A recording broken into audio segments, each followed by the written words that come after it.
নমস্কার বন্ধুরা, আজকের এই ভিডিওতে আমরা আলোচনা করব অগ্নি প্রাইম মিসাইলকে নিয়ে। Bharat intermediate range ballistic missile অগ্নি প্রাইমকে সফলভাবে উৎক্ষেপণ করেছে, কিন্তু এবারের এই উৎক্ষেপণ অন্যভাবে, রেল ভিত্তিক মোবাইল লঞ্চার সিস্টেম থেকে। অগ্নি প্রাইম হচ্ছে অগ্নি সিরিজের নেক্সট জেনারেশন মিসাইল। অ্যাডভান্স ইকুইপমেন্টে সজ্জিত এই মিসাইলের রেঞ্জ হচ্ছে 2000 কিলোমিটার। এই মিসাইল ক্যানিস্টার লঞ্চ মেকানিজম ব্যবহার করে, যার ফলে নিরাপদে এই মিসাইলকে ট্রান্সপোর্ট ও দ্রুত লঞ্চের প্রস্তুতি করা সম্ভব, যার ফলে অপারেশনাল ফ্লেক্সিবিলিটি প্রদান করে। Rail based mobile launch system যুক্ত হয়ে যাওয়াতে দেশের যে কোনো প্রান্ত থেকে এই মিসাইলকে ছড়া সম্ভব এবং শত্রু দেশের পক্ষে এই মিসাইলকে ট্র্যাক করা প্রায় অসম্ভব, যা ভারতকে সেকেন্ড স্ট্রাইক ক্যাপাবিলিটি প্রদান করে। এই নিয়ে আপনাদেরকে মতামত অবশ্যই কমেন্টে জানাবেন। আজকে এই পর্যন্তই, দেখা হচ্ছে আরও একটি নতুন ভিডিওতে। জয় হিন্দ, জয় ভারত।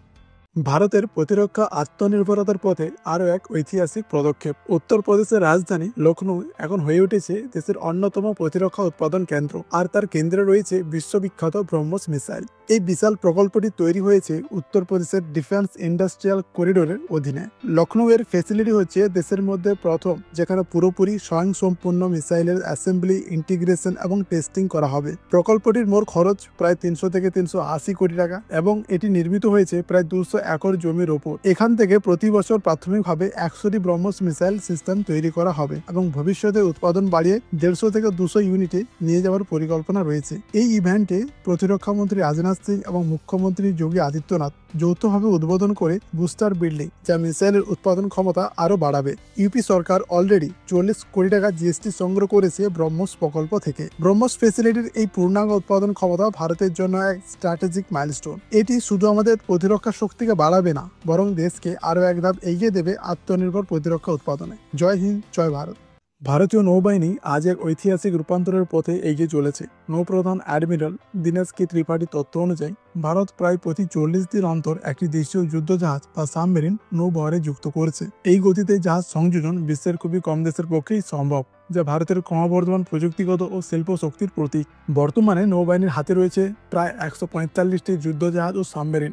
লক্ষ্য হলো 2035 সালের মধ্যে এই সংখ্যা 200-র বেশি করা। আরও বড় কথা, বর্তমানে নির্মায়মান 52টি যুদ্ধজাহাজ তৈরি হচ্ছে ভারতের নিজস্ব শিপইয়ার্ডে, যা প্রকৃত অর্থে মেক ইন ইন্ডিয়ার সফল বাস্তবায়ন। কিন্তু আত্মনির্ভরতা শুধু জাহাজ তৈরিতেই সীমাবদ্ধ নয়। অ্যাডমিরাল ত্রিপাঠী জোর দিয়েছেন যে আত্মনির্ভরতা মানে হলো নিজস্ব প্রযুক্তি, শিল্প চেন, সুরক্ষিত তথ্য নেটওয়ার্ক এবং সেমিকন্ডাক্টর থেকে ডেটা লিঙ্ক পর্যন্ত স্বয়ংসম্পূর্ণতা। তিনি নৌবাহিনীর আধুনিক শক্তির 3টি মূল স্তম্ভ হিসেবে উল্লেখ করেছেন: আত্মনির্ভরতা, ঐক্য এবং নিরাপত্তা। এই নীতির সঙ্গে যুক্ত হয়েছে প্রধানমন্ত্রী নরেন্দ্র মোদী ঘোষিত মহাসাগর ভিশন, অর্থাৎ mutual and holistic advancement for security and growth across regions. এই ভিশনের মাধ্যমে ভারত কেবল শক্তিশালী হতে চায় না, বরং গ্লোবাল সাউথ বা উন্নয়নশীল দেশগুলোর সঙ্গে ন্যায়ভিত্তিক ও বিশ্বাসযোগ্য অংশীদারিত্ব গড়ে তুলতে চায়। সমুদ্রপথে যৌথ টহল, নজরদারি, মানবিক সহায়তা ও দুর্যোগ মোকাবিলায় সহযোগিতা এই ভিশনের বাস্তব প্রমাণ।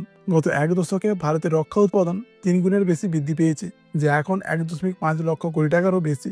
এটি দেখায় যে ভারতের প্রতিরক্ষা শিল্প এখন শুধু মেক ইন ইন্ডিয়া নয়, বরং ট্রাস্ট ইন ইন্ডিয়ার প্রতীক হয়ে উঠেছে।